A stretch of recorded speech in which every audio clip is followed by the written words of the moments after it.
अगस्त 1945 में जापान के शहर हिरोशिमा में गर्मियों का मौसम चल रहा था। दिन बहुत सुहाना निकला था, अच्छी धूप थी और पीर की सुबह थी। सब बच्चे स्कूल जा रहे थे, बड़े अपने दफातर में जा रहे। इसी दौरान आसमान में लोगों को एक प्लेन नजर आया जिसका नाम अमेरिकन बोएट B-29 था।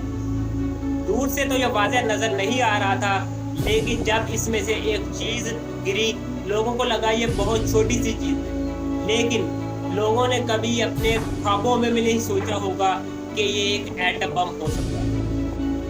तकरीबन 43 सेकंड के वक्फे में 43 सेकंड लगे उसको नीचे गिरने में। नीचे गिरते ही वो फट गया। एक मशरूम नुमा सूरज नुमा गुबार उतरी जिसमें लोगों को इतनी तेज रोशनी नजर आई कि लोगों की नजर चली गई और ऐसी आवाज पैदा हुई जिससे के लोग कानों से सुनने से महरूम हो। जमीन पर दर्जा हरारत 4000 डिग्री सेंटीग्रेड तक पहुंचा। तकरीबन एक ही लम्हे में 80,000 से ज्यादा अफराद मर जाते हैं। तो सबसे पहले आपके जहन में ये सवाल उठेगा कि क्यों मारा या क्यों एटम बम गिराया। आज की इस वीडियो में मैं आपको हिरोशिमा और नागासाकी की मुकम्मल तफसीली स्टोरी बताऊंगा। हमारी कहानी की शुरुआत होती है वर्ल्ड वार 2 से। ये जंग उस वक्त शुरू हुई जब हिटलर ने 1939 में पोलैंड के शहर पर हमला किया। इस तरह बहुत से मुल्क इसमें धकेले चले गए। वर्ल्ड वार 2 में 2 बड़ी अलायंसेस शामिल थी, जिनमें एक तरफ था इटली, जर्मनी और जापान और दूसरी तरफ था अमेरिका, सोवियत यूनियन और ब्रिटेन शामिल थे। वर्ल्ड वार 2 में अमेरिका ने सबसे ये पहले सोच रखा था कि वो इस वार में शामिल नहीं होंगे, लेकिन जब जापान ने अमेरिका की बेस पर्ल हार्बर पर 1941 में हमला किया तो अमेरिका को मजबूरन इस जंग में शामिल होना पड़ा।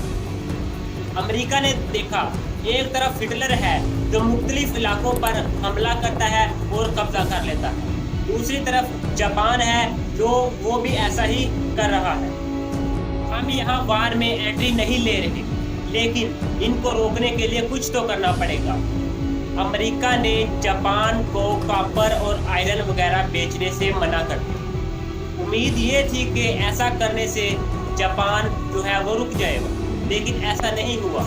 उसके बाद अमेरिका ने फिर जापान को तेल बेचना बंद कर दिया। तेल उस वक्त जापान की बहुत ही ज़रूरत थी, क्योंकि 80% जो तेल था वो अमेरिका ही दे रहा था जापान। इस पर अमेरिका ने ये शर्त रखी कि जापान जो है वो चाइना से अपना कब्जा हटा ले, क्योंकि जापान ने चाइना पर अपने बहुत सारे इलाकों पे कब्जा किया हुआ था। लेकिन जापान ने आगे से तेल लेने से ही इनकार कर दिया। उन्होंने कहा हम एक ऐसा तरीका निकालते हैं जिससे हम खुद का तेल निकालें। उन्होंने मलेशिया और इंडोनेशिया पर कब्जा करने का सोचा, क्योंकि ये इस वक्त बहुत ही बड़े तेल के ज़खायर थे। उन्होंने इस पर हमला करने का सोचा, लेकिन उनको एक डर था। उनको ये डर था क्योंकि जो मलेशिया और इंडोनेशिया के इलाके हैं ये अमेरिका के लाइसेंस हैं। उन्होंने सोचा अगर हमने इस पर हमला किया तो अमेरिका हम पर हमला दोबारा करेगा, लेकिन अगर वो हम पर हमला नहीं करता, जब हम फिलीपीन पर हमला करेंगे तो फिर अमेरिका हम पर लाजमी हमला करेगा। तो उन्होंने सोचा क्यों ना हो ऐसा किया जाए कि पहले ही अमेरिका की मिलिट्री बेसिस पे हमला किया जाए और उसको तबाह कर दिया जाए, ताकि अमेरिका हम पर हमला ना कर सके। उसके बाद 7 दिसंबर 1941 को जापान ने ऐसा ही किया। उन्होंने सीक्रेटली हमला कर दिया अमेरिका के बेस पर, मिलिट्री बेस पर। उन्होंने 350 से ज्यादा फाइटर तैयारे भेजे, जिन्होंने 2 घंटे के अंदर अमेरिका के 313 नेवी शिप और 188 हवाई जहाज और 2000 से ज्यादा मिलिट्री ऑफिसर को मार गिराया। उसके बाद उन्होंने फिलीपीन पर हमला किया और उस पर कब्जा कर लिया। वैसे ये देखा जाए तो ये जापान एक बहुत ही बेवकूफ़ी वाली हरकत है। ये वैसे बहुत एक बच्चों वाली सोच उन्होंने की कि पहले मैं उनको मार दूंगा ताकि वो मुझे मार ना पाए और बाद में मैं इन पर कब्जा करूँ। 1941 के आखिर तक वर्ल्ड वार II जारी रही, लेकिन 1943 में आकर इटली ने खुद को सरेंडर कर दिया और 30 अप्रैल 1945 को हिटलर भी खुदकुशी कर लेता है। इस तरह जर्मनी भी खुद को सरेंडर कर लेता है। लेकिन जापान का जो एम्पीरियर था वो इस बात को मानने के लिए बिल्कुल भी तैयार नहीं था कि वो सरेंडर करेंगे। उन्होंने अपने अवाम के ब्रेन इस तरह वाश किए थे कि वो खुद को अपने एम्पीरियर के लिए यानी अपने सदर के लिए जान देना एक फख्र की बात मानते थे। इस तरह उन्होंने बहुत से सुसाइड हमले किए, यानी वो अपने पीठ पर बम लगाकर वो अमेरिका के टैंकों के नीचे चले जाते, इस तरह पूरा टैंक ही उड़ा देते, यानी सुसाइड बॉम्बिंग करना शुरू कर दी। और पायलट भी खुद को जहाज में बिठाकर अमेरिका की शिप पर गिरा देते और पूरी की पूरी शिप तबाह कर देते। उसके बाद अमेरिका डाउनफॉल जंग का ऐलान कर देता है, जिसमें वो अपनी फौज को एक ओकिनावा जखीरा पर भेज देती है, जिसमें लड़ाई शुरू हो जाती है। इसमें अमेरिका का काफ़ी नुकसान होता है। ये लोग जंग तो जीत जाते हैं, लेकिन उनके तकरीबन 12,000 से ज़्यादा सिपाही जो है वो मर जाते हैं। इस तरह उनके ऑफिसर्स ने सोचा कि अगर ऐसा ही चलता रहा तो हमारा बहुत नुकसान होगा। अगर हम अपनी पूरी आर्मी को जापान में लड़ने के लिए भेजते हैं, चाहे हम जंग जीत भी जाते हैं, लेकिन तकरीबन से तकरीबन हमारे 2 मिलियन के करीब जो है वो हमारी आर्मी मारी जाएगी, क्योंकि अमेरिका ने ये पहले कहा था कि वो इस वॉर में हिस्सा नहीं लेगा। लेकिन ऑब्वियसली आप इस बात से तवक्का नहीं रख सकते कि आप अमेरिका जैसे बड़े मुल्क पर हमला करें और ये इससे तवक्का रखें कि वो आप पर दोबारा हमला नहीं करेगा। इसके बाद अमेरिका ने ये डिक्लेयर कर दिया कि वो वार में उतरेगा और जापान के साथ जंग करेगा। ये देखते ही देखते चाइना और ब्रिटिश यानी गोरे भी जापान के खिलाफ हो। उसके बाद जापान के दोस्त इटली और जर्मनी भी इस जंग में शरीक हो गए, क्योंकि उन्हें वो जापान के पक्के दोस्त थे। अमेरिका का सदर रूजवेल्ट वो फौत हो जाता है और उसके बाद वाइस सदर जो है वो ट्रूमैन हैरी होता है, वो अमेरिका का सदर बन जाता है। अब जापान को हराने की जो तमाम जिम्मेदारी थी वो हैरी ट्रूमैन के सर पे थी। उसने आखिरी दफ़ा जापान को अलर्ट किया कि वो सरेंडर खुद को कर दे, लेकिन जापान के एम्पीरियर यानी सदर ने ऐसा करने से बिल्कुल ही इनकार कर दिया। तो उसने एक प्रोजेक्ट पर काम करना शुरू कर दिया, जिसका नाम था द मैनहट्टन प्रोजेक्ट, जिसकी खबर जापान को हुई कि कुछ साइंसदान एक बम पर काम कर रही है, लेकिन उन्होंने फिर भी ऐसा करने से इनकार ही रखा। 16 जुलाई 1945 को इसका पहला टेस्ट किया गया, यानी एटम बम का पहला टेस्ट मैक्सिको में किया गया और वो इसमें कामयाब ही रहे। और उसके बाद हैरी ट्रूमैन को ऐसा लगा कि जैसा उन्होंने ये जंग जीत ली हो और उनको इस बात का हल मिल गया हो कि वो कैसे जापान से सरेंडर लेंगे। उसके बाद उसने जापान को दोबारा अलर्ट किया, लेकिन जापान ने फिर इनकार कर दिया। उसने अपनी आर्मी और मुख्तलिफ लोगों से इस बात को डिस्कस किया कि कैसे इस बम को जापान पर गिराया जाए और उससे पहले एक बार फिर जापान को अलर्ट किया जाए। उसके बाद उसने चाइना के प्रेसिडेंट, यूएसए के प्रेसिडेंट और ब्रिटिश के प्रेसिडेंट को इकट्ठा किया और जापान को अलर्ट कर दिया।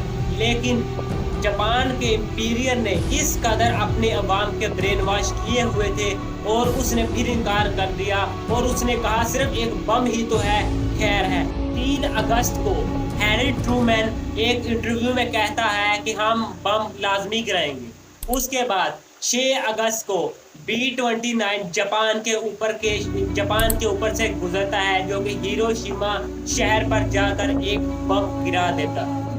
तकरीबन वो गिरते ही पूरे जापान का शहर हिरोशिमा तबाह बर्बाद होकर रह जाता है। इस तरह अमेरिका सबसे पहला एटम बम रखने और इसको इस्तेमाल करने वाला मुल्क बन गया।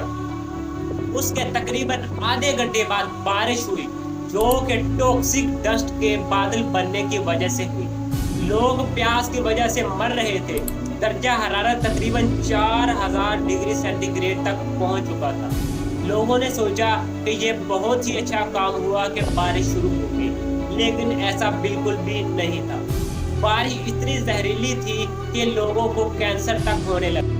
اس طرح جاپان کا 80,000 سے زائد لوگوں کا مرنے کا نقصان ہوا، لیکن اس نے پھر بھی سرنڈر کرنے سے انکار کر دیا۔ اس نے لوگوں سے کہا کہ کوئی بات نہیں، ایک بم ہی تو گرا ہے، ہم سرنڈر کبھی نہیں کریں گے۔ اس کے رسپانس میں 9 اگست 1945 کو امریکہ نے ایک بار پھر ایک ایٹم بم گرایا جو اس سے زیادہ طاقتور تھا۔ پچھلے کا نام دا لٹل مین تھا، دا لٹل بوائے تھا، اس کا نام دی فیٹ مین رکھا گیا جو کہ دوسرا دنیا کا ایٹم بم تھا۔ یہ لٹل بوائے سے زیادہ بڑا تھا۔ جب اس نے اس کو ناگاساکی پر گرایا تو اس کے مشرون نما کلاؤڈ جو آسمان تک بنے وہ پچھلے سے زیادہ تھے، لیکن اس میں جانی نقصان جو ہے وہ 40,000 کے قریب لوگ مرے۔ اس سے جانی نقصان تو کم ہوا کیونکہ جاپان کے صدر امپیریئر نے لوگوں کو بڑے شہروں کے مڈ میں رہنے سے منع کر دیا تھا اور ان کو الرٹ بھی کر دیا تھا۔ اس کے بعد جاپان میں 6 افراد پر مشتمل ایک کونسل بیٹھی جس میں ووٹنگ ہوئی۔ 3 لوگوں کا ماننا تھا کہ سرنڈر خود کو کر لیا جائے، لیکن 3 اس بات کو ماننے کے لیے تیار ہی نہیں تھے۔ اس کے بعد ووٹنگ ہوئی تو دونوں طرف 3-3 کی ووٹنگ ہوئی۔ اس کا فیصلہ جو ہے جاپنیز امپیریئر کے پاس چلا گیا۔ جاپنیز امپیریئر نے یہ فیصلہ کیا کہ ہم سرنڈر کریں گے، کیونکہ سرنڈر کرنے کی وجہ صرف ایٹم بم گرنا نہیں تھا، اس کے پیچھے ایٹم بم دوسرے ایٹم بم گرنے سے 3 دن پہلے سوویت یونین نے بھی جاپان پر حملہ کر دیا تھا۔ اب جاپان کے لیے لڑنا مشکل ہو چکا تھا کیونکہ 2 بڑی طاقتیں ہیں، وہ ان کے ساتھ نہیں لڑ سکتا تھا۔ اس طرح 15 اگست 1945 کو ورلڈ وار 2 ختم ہو گئی۔ اس کے بعد امریکی صدر ہیری نے کبھی جاپان سے اس حادثے کے لیے کبھی معافی نہیں مانگی، کیونکہ ان کا ماننا تھا کہ وہ ان کا ایٹم بم گرانا ایک مجبوری بن چکا ہے۔ اگر وہ ایٹم بم نہیں گراتے تو اس سے زیادہ لوگ مارے جاتے، یعنی 2 ملین کے قریب لوگ مارے جاتے۔ اس لیے انہوں نے یہ چنا کہ ان پر ایٹم بم گرایا جائے، اور اس ایٹم بم گرانے سے 2 لاکھ لوگ مرے جو کہ 2 ملین سے کم تھے۔ اور اس پر بعض لوگوں نے کہا کہ کس نے ہیری کو اس کا حق دیا تھا کہ وہ اس بات کا فیصلہ کرے کہ کم لوگوں کو مارنا ہے یا زیادہ لوگوں کا مارنا ہے۔ کئی ذہانت دار لوگوں نے اس بات کا بھی کہا کہ اگر مقصد سرنڈر ہی تھا تو بم کو کسی ایسی جگہ پر گرا دیتے جہاں پر لوگوں کی آبادی کم تھی۔ اس کے مقابلے میں ہیری نے جواب دیا کہ اگر ہم کسی اور جگہ بم گراتے جہاں پہ آبادی نہ ہوتی تو جاپان کبھی بھی سرنڈر نہ کرتا، کیونکہ ان کی عوام کے برین اس طرح واش ہو چکے تھے کہ وہ خود کو مار لیں گے لیکن سرنڈر کبھی نہیں کریں گے۔ پر آپ کی کیا رائے ہے دوستو؟ پوری سٹوری سننے کے بعد آپ کو کیا لگتا ہے کہ امریکہ کو جاپان پہ بم گرانا چاہیے تھا یا نہیں؟ یہ نیچے کمنٹ سیکشن میں لازمی بتائیں۔ اس انسیڈنٹ کے بعد بہت سے ملکوں نے یہ سبق حاصل کر لیا ہے کہ ایٹم بم نہیں گرانا چاہیے، اور اس سے لے کر آج تک کسی نے ایسا کیا بھی نہیں ہے۔ امید ہے کہ ایسا کرنے سے ملک باز رہے گے، کیونکہ ایٹم بم گرانے سے بہت ہی نقصان ہوتا ہے۔ تو آپ مجھے اجازت دیں، ملتے ہیں اگلی ویڈیو میں۔ شکریہ۔